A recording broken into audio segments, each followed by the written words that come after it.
자, 시작. 사랑합니다. 네, 감사합니다. 우리 함께 일어나셔서 하나님 말씀 같이 보겠습니다. 마태복음 11장 7절부터 저랑 한 절씩 서로 교독하도록 하겠습니다. 이들이 떠나갈 때에 예수께서 무리에게 요한을 두고 말씀하셨다. 너희는 무엇을 보러 광야에 나갔더냐? 바람에 흔들리는 갈대냐? 아니면 무엇을 보러 나갔더냐? 화려한 옷을 입은 사람이냐? 화려한 옷을 입은 사람은 왕궁에 있다. 아니면 무엇을 보러 나갔더냐? 예언자를 보려고 나갔더냐? 그렇다. 내가 너희에게 말한다. 그렇다. 그는 예언자보다 더 훌륭한 사람이다. 이 사람을 두고 성경에 기록하기를 보아라, 내가 내 심부름꾼을 너보다 앞서 보낸다. 그가 내 앞에서 내 길을 닦을 것이다 하였다. 내가 진정으로 너희에게 말한다. 여자가 낳은 사람 가운데서 침례자 요한보다 더 큰 인물은 없었다. 그런데 하늘나라에서는 아무리 작은 이라도 요한보다 더 크다. 침례자 요한 때로부터 지금까지 하늘나라는 힘을 떨치고 있다. 그리고 힘을 쓰는 사람들이 그것을 차지한다. 모든 예언자와 율법서는 요한에 이르기까지 하늘나라가 올 것을 예언하였다. 너희가 그 예언을 기꺼이 받아들이려고 하면 요한 바로 그 사람이 오기로 되어 있는 엘리야이다. 같이 읽습니다. 들을 귀가 있는 사람은 들어라. 아멘. 모두 자리에 앉아 주시기 바랍니다. 자, 이것은 하나님의 말씀입니다. 아멘. 이게 읽기 전만 해도 그걸 해야지 하는데 훈련이라는 게 이게 참 어렵습니다. 오늘 제목은 왜 작은 자가 됐을까? 같이 함께 따라해 봅시다. 시작. 왜 작은 자가 됐을까? 어렸을 때부터 이게 침례 요한에 대해서 얘기하면서 그렇게 참 예수님의 길을 예비하셨던 사람이 왜 천국에서는 그보다 다 크다고 얘기했을까? 이런 의문점에서 오늘 설교를 준비하게 됐습니다. 침례 요한은 어떤 삶을 살았기 때문에 예수님께서는 그가 이 땅에서 정말 큰 자로 잘 살았지만 하늘나라에서는 그렇게 가장 작은 자가 될 수밖에 없었을까? 그런 고백을 하면서 우리도 이 땅에서 아무리 큰 자로 살아도 하늘나라에 가서 작은 자가 된다면 얼마나 슬플까? 그래서 우리는 하늘나라에서 큰 자가 되는 그런 복된 축복이 저와 여러분에게 있기를 원합니다. 자, 왜 작은 자가 됐을까? 첫 번째, 침례 요한은 비전만 바라봤습니다. 그러니까 하나님이 주신 꿈, 비전만 바라본 사람이었다. 성경적으로 보면 예언자로서는 굉장히 훌륭한 삶을 살았습니다. 그래서 거기 9절에도 보면 성경에서 예언자로서의 침례 요한을 바라보면서 그러한 칭찬이 없습니다. 여자가 낳은 중에서 가장 큰 자, 예언자 중에 예언자. 이걸 누가 인정했는가? 예수님이 인정하셨죠. 예수님이. 자, 거기 11장 7절 8절 이들이 떠나갈 때에 예수께서 무리에게 요한을 두고 말씀하셨다. 너희는 무엇을 보러 광야에 나갔더냐? 바람에 흔들리는 갈대냐? 8절 시작. 아니면 무엇을 보러 나갔더냐? 화려한 옷을 입은 사람이냐? 화려한 옷을 입은 사람은 왕궁에 있다. 광야에 왜 나갔냐는 겁니다. 사람들이 화려한 옷을 입을 사람을 보려면 왕궁으로 가면 되는데 광야에는 초라하고 또 볼 것도 없는데 그 척박한 그 땅에 왜 그곳으로 나갔느냐? 그러면서 너희가 보러 간 사람이 바로 침례 요한 아니냐? 얘기하면서 11장 9절에 이렇게 얘기합니다. 자, 같이 함께 볼까요? 시작. 보러 나갔더냐? 예언자를 보려고 나갔더냐? 그렇다. 내가 너희에게 말한다. 그렇다. 그는 예언자보다 더 훌륭한 사람이다. 이 사람을 두고 성경에 기록하기를 여기서 보면 예수님께서도 침례 요한을 예언자들보다도 더 훌륭한 사람으로 그렇게 인정을 해 주셨어요. 예수님께 인정을 받는다는 것처럼 좋은 게 어딨겠습니까? 일반적으로 우리가 예언자라 얘기하면은 앞일을 미리 얘기하는 사람 혹은 하나님의 뜻을 깨닫고 백성들에게 깨닫지 못한 백성들에게 대언해 주는 사람 뭐 이런 사람들 갖다 우리가 예언자라고 그러죠. 그래서 하나님의 입술을 대신해서 사람들에게 메시지를 전달하는 사람, 메신저라고 우리가 보통 얘기를 합니다. 이런 분들은 예언자가 되기 위해서는 성령의 임재하심을 경험해야 됩니다. 그리고 하나님의 음성을 들을 수 있어야 됩니다. 그런 면에서 침례 요한은 성령의 임재가 있었고 또 하나님의 음성을 직접 듣는 그런 사람이었다는 겁니다. 그래서 주로 예언자라고 볼 수 있는 성경의 사람들 보면 니느웨의 도성을 멸망을 예고했던 요나 선지자가 바로 그런 사람 중에 하나가 아니었나 싶습니다.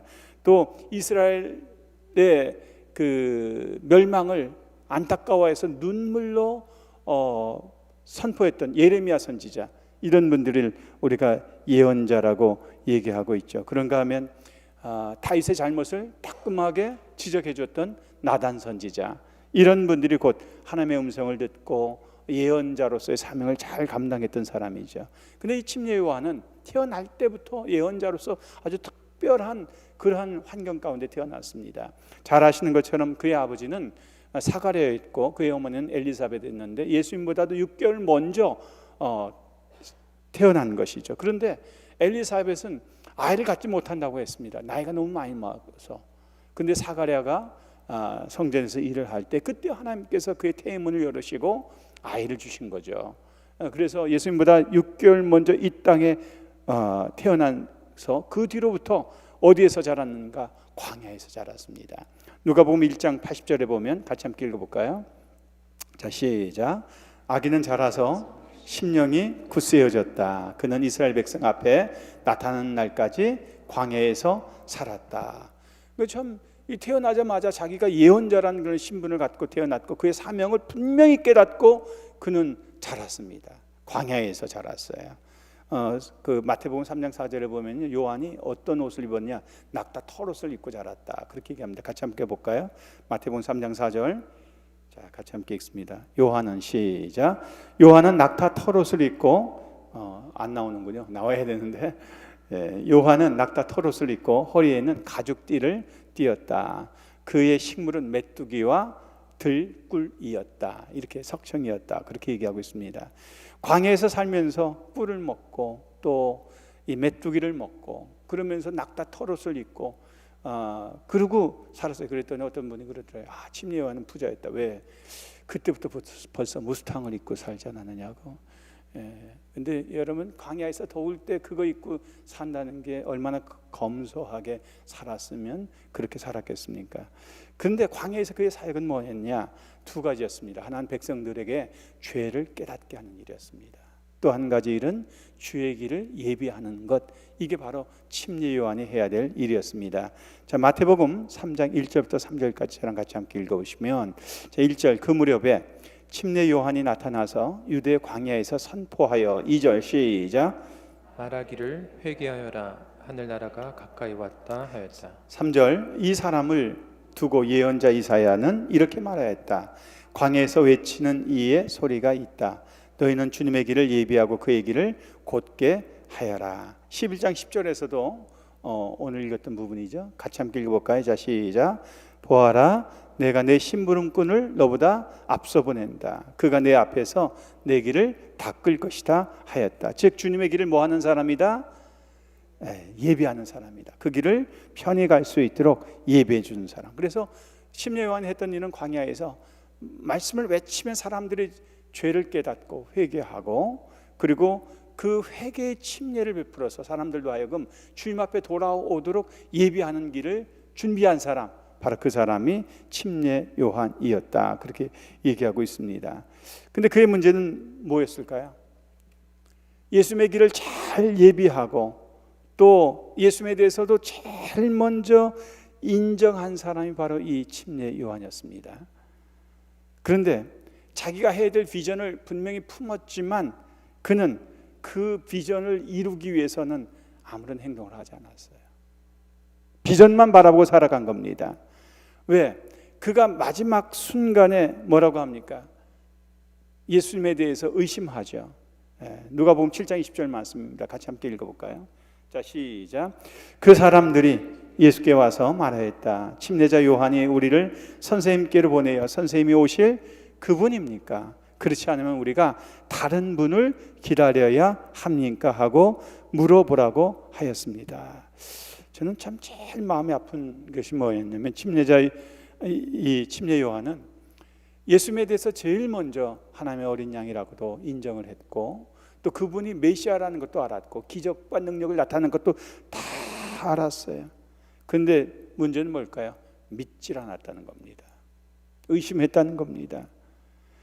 성경대로 쓰임을 받았지만 그 비전을 바라보고 성경의 약속도 바라봤지만 그것을 내 것으로 취하지 않은 거예요. 여러분, 우리가 오늘 이 자리에서 많이 앉아 있어서 예배를 드리지만 하나님의 약속이 바로 여러분 것이 되고 내 것이 되는 복된 축복이 있기를 원합니다.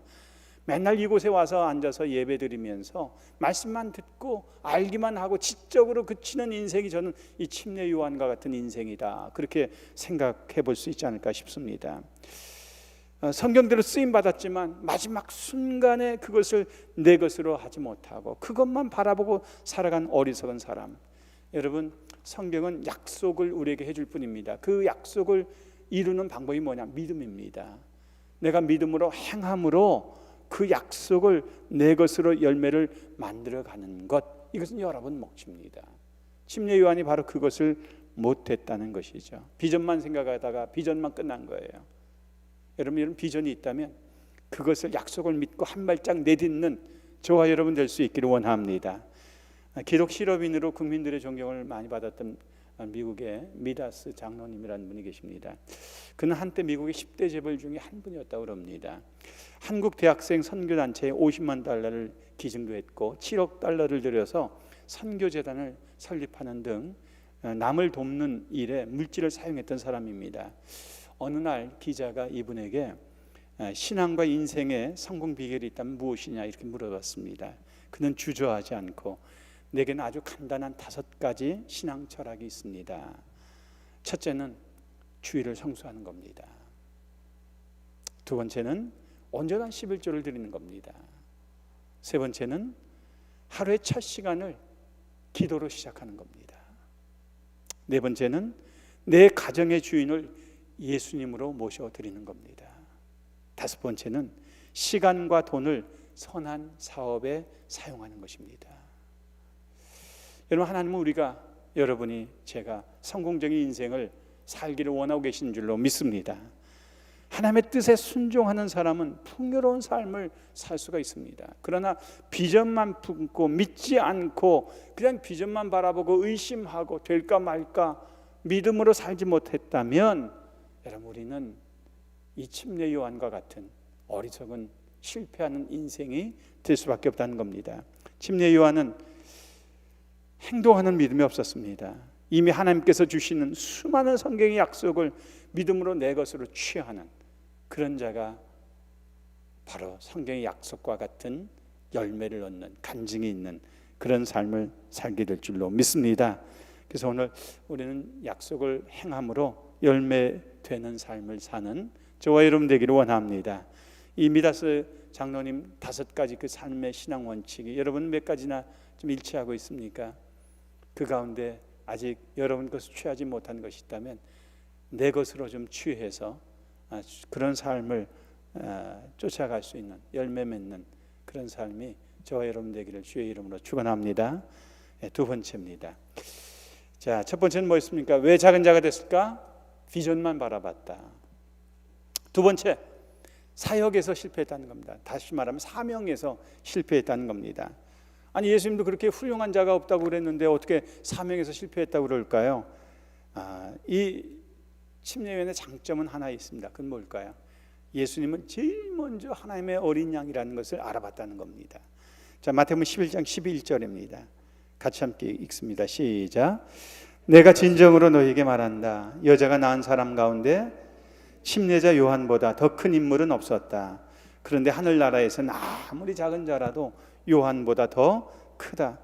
구약의 관점에서 보면 이 침례 요한보다 더 큰 인물은 세상에 없었다는 겁니다. 그리고 오랫동안 이스라엘에 예언자가 없었던 시절에 아버지 사가랴와 믿음 좋은 엘리사벳을 통해서 이 땅에 왔고, 그리고 그는 구약의 율법을 완성하는 마지막 선지자로서의 사명을 위해서 살았습니다. 그래서 구약의 관점에서 보면 침례 요한은 정말 큰 자입니다. 더 큰 사람도 없습니다. 왜? 구약의 예언자로서 메시아의 도래를, 메시아가 올 것을 그는 미리 알아봤고 그것을 증거하고 그 길을 닦아준 사람이기 때문에 그렇습니다. 자, 요한복음 1장 14절에서 요한은 침례 요한은 이렇게 증언했습니다. 같이 함께 읽어볼까요? 시작. 그 말씀은 육신이 되어 우리 가운데 사셨다. 우리는 그의 영광을 보았다. 그것은 아버지께서 주신 외아들의 영광이었다. 그는 은혜와 진리가 충만하였다. 15절 시작. 요한은, 여기서 이 요한은 침례 요한입니다. 사도 요한이 아닙니다. 다시 한번 15절 시작. 요한은 그에 대하여 증언하여 외쳤다. 이분이 내가 말씀드린 바로 그분입니다. 내 뒤에 오시는 분이 나보다 앞서신 분이라고 말씀드린 것은 이분을 두고 한 것입니다. 그분은 사실 나보다 먼저 계신 분이기 때문입니다.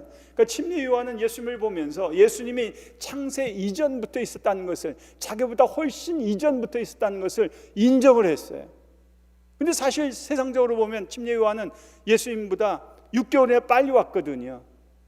그러나 그가 영적인 것으로 봤을 때에 이 예수님은 자기보다 먼저 앞선 사람이라는 것을 알았습니다. 그리고 말씀이 육신이 돼서 우리 가운데 거하신 분이라고 증언한 사람도 이 침례 요한이었습니다. 그리고 그분은 아버지의 주신 영광이며 은혜와 진리가 충만한 사람이다. 이것도 증언한 사람이 바로 이 침례 요한이었습니다. 그러면서 이분의 사명, 예수님의 사명도 분명히 알았어요. 자, 요한복음 1장 29절 30절입니다. 다음날 요한은, 이것도 침례 요한을 말합니다. 다음날 요한은 예수께서 자기에게 오시는 것을 보고 말하였다. 보시오. 시작. 그것을 관은 하나님의 어린 양입니다. 30절 시작. 내가 전에 말하기를 내 뒤에 한 분이 오실 터인데 그분은 나보다 먼저 계시기에 나보다 앞서신 분입니다. 한 적이 있습니다. 그것은 이분을 두고 한 말입니다. 예, 세상 죄를 짊어지고 가는 어린 양이 뭡니까? 어린 양이 제일 먼저 나왔던 것은 여러분 잘 아시죠? 출애굽 당시에 어떻습니까? 백성들이 다 장자돼 죽어야 될 때에 그의 피를 문설주에 바르기만 하면 죽음의 권세가 지나가는 것. 그래서 유월절을 넘어간다, 건너간다. 그래서 패스오브라고 그러지 않습니까? 바로 그 죽음을 넘어가게 하기 위해서 이 땅에 오신 분, 그분이 바로 예수 그리스도라는 사실을 가장 먼저 알았고, 그거 유월절 어린 양이란 사실을 증언한 사람이 바로 이 침례 요한이었습니다. 침례 요한이 어린 양이라고 증언하는 것은 화목제물과 속죄제물을 의미했습니다. 하나님과 이 죄인된 우리가 화목한 관계를 이루기 위해서는 그 유월절 어린 양이 필요했는데, 죄도 없는 예수 그리스도께서 이 땅에 오셔서 저와 여러분을 위해서 죽으심으로 온 인류를 구원하시는 그런 희생양이 됐다라고 말씀드리고 하나님께 영광 돌리는 그 화목제물을 의미했습니다. 그러니까 침례 요한이 예수님을 몰랐던 게 아니에요. 다 알고 있었어요. 어린 양이라는 것도 알았고, 자기보다 먼저 있었던 분이라는 것도 알았고, 은혜와 진리가 충만하다는 것도 알았고, 하나님의 영광이 그와 함께하고 있었다는 것도 알았고, 친히 이 땅에 오셔서 메시아로서 저와 여러분의 모든 죄를 용서하시기 위해서 왔다는 것도 다 알고 계셨습니다. 여러분, 예수님은 이 땅에 저와 여러분을 하나님과 화목하게 하시기 위해서 오신 줄로 믿습니다. 그래서 로마서 5장 10절은 그렇게 얘기합니다. 같이 함께 읽어볼까요? 시작.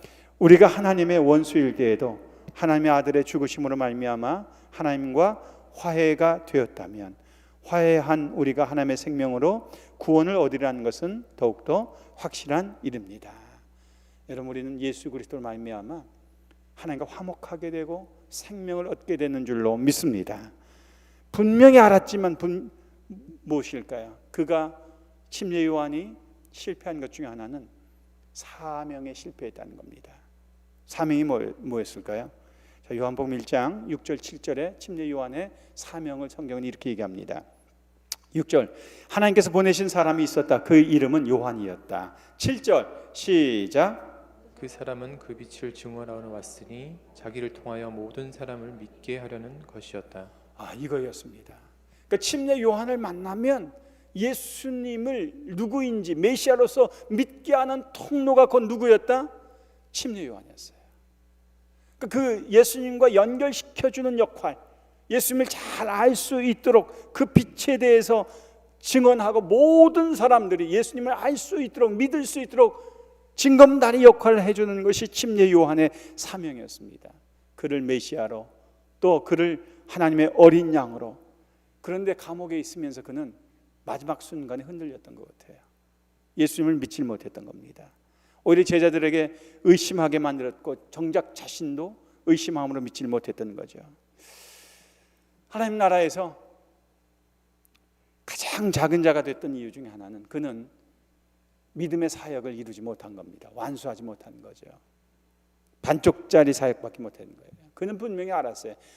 그는 흥해야 하고 자기는 쇠해야 하리라. 그렇게 얘기했으면서도 불구하고 제자들을 예수님께 보내가지고 당신이 성경에서 약속한 바로 그 사람이 맞느냐고 다시 한번 확인하는 그 믿음 없었던 그의 모습을 보게 됩니다.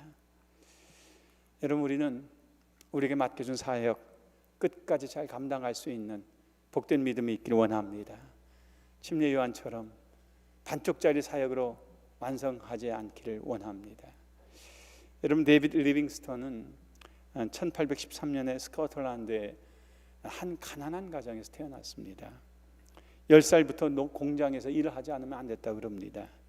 그는 일하면서도 책을 읽기를 좋아해가지고 어느 종교 서적을 통해서 결국 예수님을 구주로 받아들이는 것이 그의 의미요 가장 고귀한 특권이라고 깨닫고 구원함을 받아들였습니다.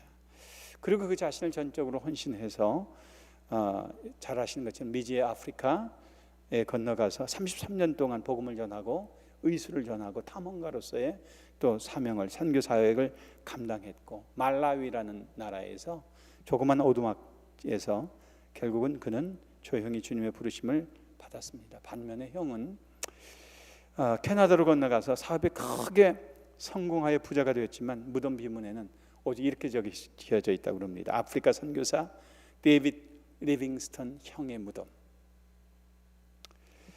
주님을 위해 맡겨준 사명에 충성할 때 저와 여러분은 하늘나라에서 해같이 빛나는 복된 인생을 살 줄로 믿습니다.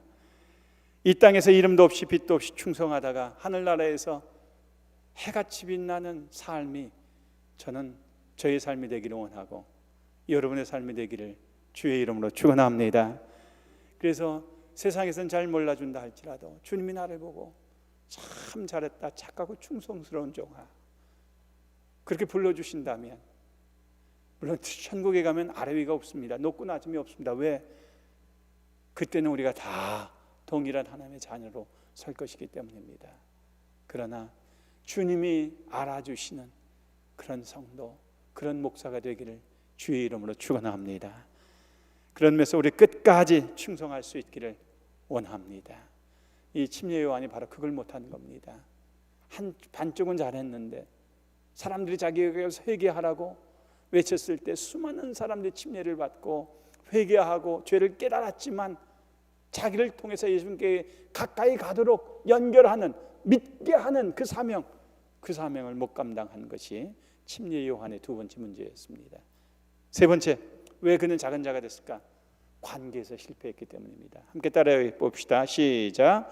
관계에서 실패했다. 첫 번째는 뭐였습니까? 침례 요한이 실패했던 가장 큰, 천국에서 작은 자가 됐던 이유. 시작. 비전만 바랐다.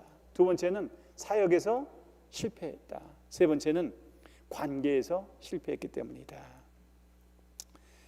자, 11절 다시 한번 읽어볼까요? 자, 마태복음 11장 11절 시작. 내가 진정으로 너에게 말한다. 여자가 낳은 사람 가운데서 침례자 요한보다 더 큰 인물은 없었다. 그런데 하늘나라에서는 아무리 작은 이라도 요한보다 더 크다. 저는 이걸 읽을 때마다 요한이 얼마나 억울할까 그런 생각을 해봐요.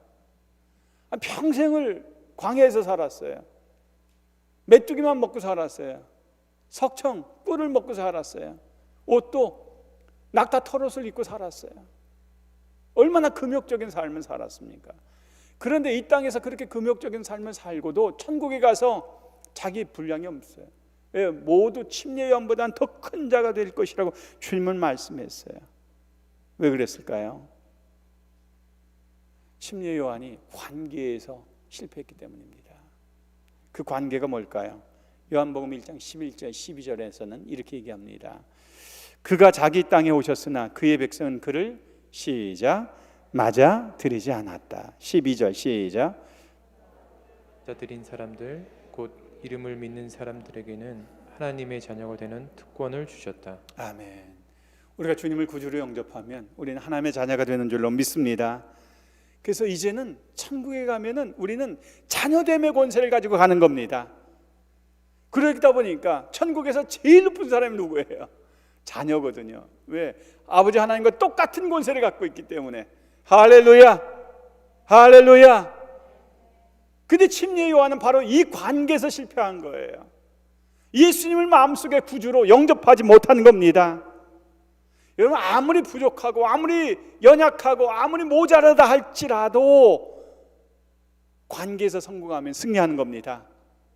최근에 제가 신문 보도를 읽었는데 보니까 트럼프 대통령의 아들 중에 하나가 몽고에 가서 사냥을 하는데 그의 경옥값만 8,700만 불인가? 8,700만 원인가?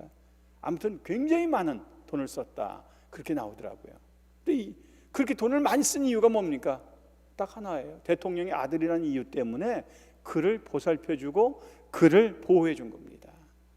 그 이유 하나 때문에 그는 지금도 미국 세금으로 그를 보호해 주는 겁니다. 우리도 천국에 갈 때는 우리 모습 안 보세요. 뭘 했느냐 안 했느냐 이것도 중요하지 않아요. 우리가 하나님의 자녀로, 왕으로, 또 왕자로, 또 공주로 하나님 앞에 가는 겁니다. 그렇기 때문에 우리는 이 땅에서 하나님과의 관계에서 승리해야 될 줄로 믿습니다. 사도행전 2장 21절을 보면 그러나 누구든지 주의 이름을 부르는 자들은 구원을 얻을 것이다. 오늘도 저와 여러분의 주님을 주의 이름을 부르게 되면 구원을 얻고 하나님의 자녀가 되는 줄로 믿습니다. 바로 이것을 얘기하고 있는 겁니다. 여러분, 그렇습니다. 가장 중요한 것은 우리가 침례 요한의 실패를 되풀이하지 않는 겁니다. 그리고 천국에서 큰 자로 하나님의 자녀로 왕노릇하며 살 수 있는 것, 바로 이 관계에서 승리하는 겁니다.